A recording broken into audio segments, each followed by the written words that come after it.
정부가 사교육 카르텔 근절을 선포한 이후 대형 입시 학원들에 대한 세무조사가 석 달째 이어지고 있습니다. 경찰 수사와 동시에 세무조사까지 이어지면서 입시철을 맞은 학원가인 분주함 속에 긴장감이 이어지고 있습니다. 신지원 기자가 보도합니다. 지난 6월 이른바 킬러 문항 논란과 함께 사교육 카르텔과의 전쟁이 시작됐습니다.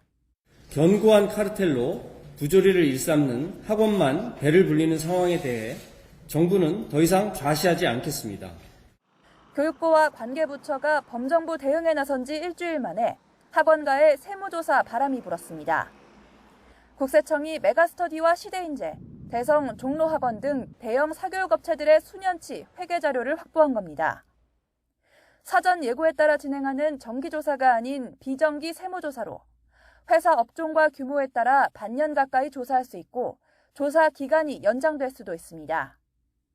조사 과정에서 탈루 의혹이 포착되면 세금 추징 외에 벌과금이나 최대 인신구속까지 가능한 범칙 조사로 번질 수도 있습니다. 통상적으로 조금 더 길게 하는 경우가 많습니다. 일반적인 세금 추징이 아니라 범죄 수준으로 판단하고 조사를 하는 겁니다. 현재 대형 입시학원 2곳은 세무조사가 종결됐고 일부 학원은 조사 연장 여부를 놓고 막바지 검토가 진행 중인 것으로 파악됐습니다. 쪽집게 모의고사 등으로 유명한 일부 학원은 일찌감치 세무조사 연장을 통보받은 것으로 알려졌습니다.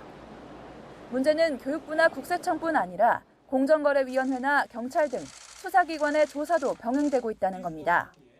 객관적 근거 없이 특정 강사가 해당 분야 1위라는 표현을 사용했다든가 또는 재수 성공률이 가장 높다고 표현한 광고, 이번에도 표시광고 위반에 대해서 좀 살펴볼 그런 계획입니다.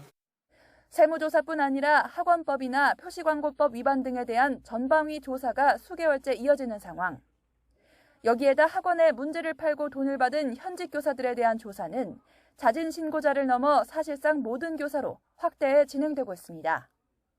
수사와 세무조사 등 전방위 압박이 이어지는 가운데 입시를 앞둔 학원가는 분주함 속에 긴장감이 이어지고 있습니다. YTN 신지원입니다.